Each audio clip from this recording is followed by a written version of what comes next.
Before Kubernetes makes sense, you need to understand the difference between monolithic to microservice architecture.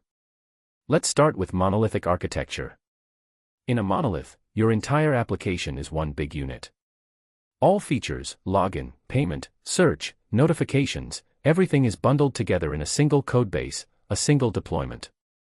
That's simple at first, but it gets messy fast.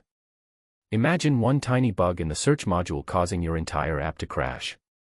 Or needing to redeploy the whole app just because one line of code changed in notifications.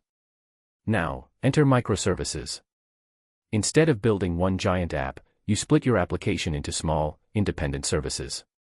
Each service handles a specific feature and can be built, deployed, and scaled independently. Login becomes one service. Payment is another. Also, there are separate services for notifications and search.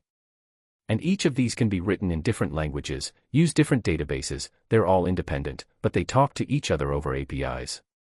Sounds amazing, right? But managing 5, 10, or 50 microservices is way more complex than managing one monolith. You need a way to deploy them, restart them if they fail, scale them, and connect them securely. This is where Kubernetes comes in.